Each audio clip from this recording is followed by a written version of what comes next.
Welcome to Pick a Better Snack. This curriculum was developed by the Iowa Nutrition Network to encourage students to eat more fruits and vegetables. Each lesson, we'll be learning about the importance of eating fruits and vegetables for our health.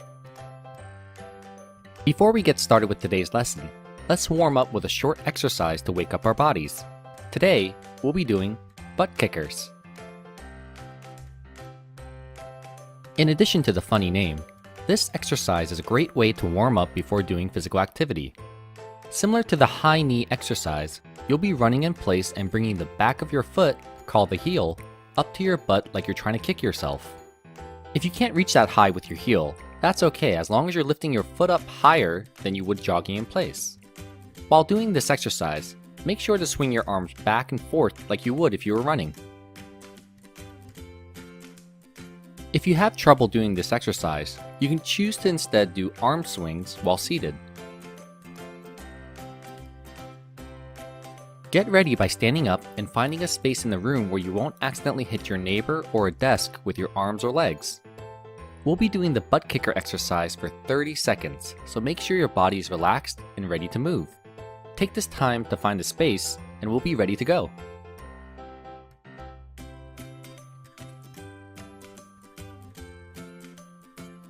Ready, set, and start.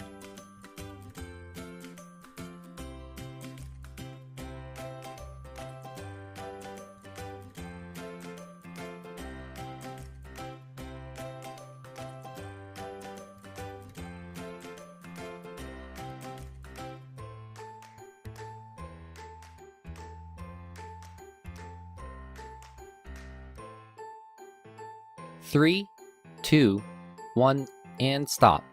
Great job, everyone. Let's sit back down to get ready for today's lesson.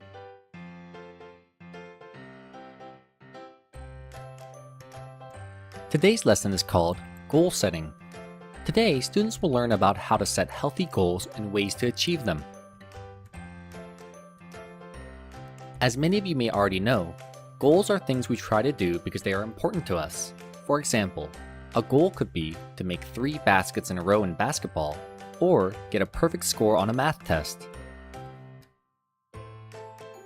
When creating goals, it's important to think about what we need to do to reach them.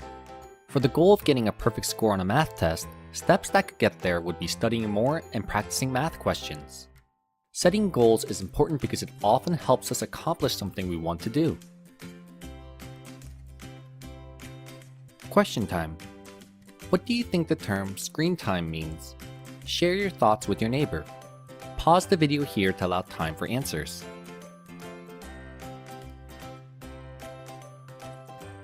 Activities that involve using and watching a screen on an electronic device, such as a smartphone or laptop, is called screen time. Too much screen time can be unhealthy because that usually means we're not moving and being active, which can be bad for our bodies when we do it too much.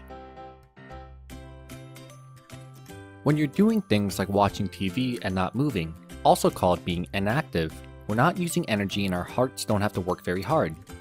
We shouldn't spend more than 2 hours a day in front of a screen. But when we're moving about like jump roping, also called being active, we're using energy and our heart is working harder to make sure our body is able to keep up, which you can feel when your heart is beating faster. Being active for at least 1 hour a day or 60 minutes is important because it helps our body, heart, and mind stay healthy. Today, students will learn how to set health goals of being more physically active and having less screen time using a method called SMART goals. SMART stands for specific, measurable, attainable, relevant, and time-based. Using the SMART method, it makes it easier to set and achieve goals. Here's an example of how to use SMART goals to help you be healthier. Let's say you want to be more active but don't know where to start, like walking 30 minutes every day. This would be your specific goal. Then, think about if the goal is measurable or how you'll keep track of your progress towards your goal. So, to keep track of my walks, I could use a timer to check how long I walk each time, and a journal to check how many times I went for a walk. This way, I know how close I am to reaching the goal of walking 30 minutes every day. Next, think about if your specific goal is attainable or something I'm actually able to do. There are sidewalks around my neighborhood that can make it easier for me to go on walks. I have free time after school to have time to walk, and I have the support of friends and a dog that I can go on walks with. All these things make my goal more achievable. Now, identify if your specific goal is relevant or something that makes sense for me to do. I don't already walk a lot. Walking is easy and free to do, and I have no injuries in my leg which make walking difficult. So the goal of walking 30 minutes every day is relevant to me, unlike for someone who already walks a lot or can't walk because they broke their leg. Finally, think about how your goal is time-based or how you can use your time to achieve your goal. I could start off by going for 10-minute walks the first week. Then, every day I'll add 1 minute to my walks until I reach 30 minutes. By the end of 1 month, I should now be walking 30 minutes every day. As you can see, we were able to take a general idea of being more active and make it into a specific goal with specific ways of achieving it. Using this method, goal setting becomes much more achievable. Activity time. My SMART goal. Now that we learned about SMART goals, today students will set their own SMART goals to be more active or reduce their screen time by using the SMART goal worksheet.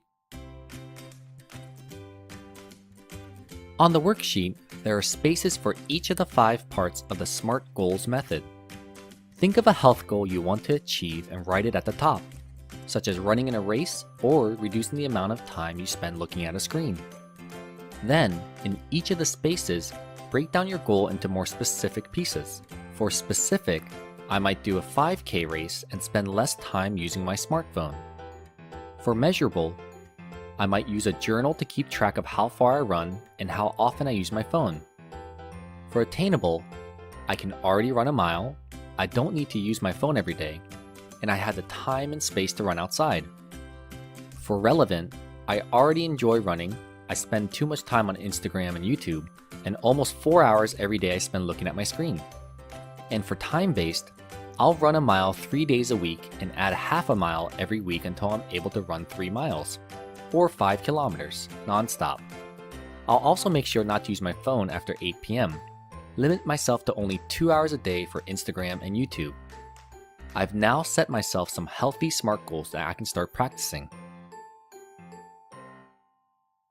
Now, complete the worksheet to make yourself some SMART goals to be more physically active and reduce screen time.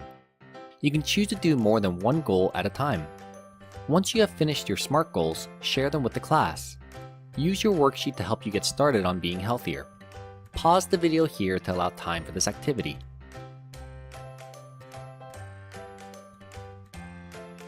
Thank you for joining us for today's lesson. See you next time.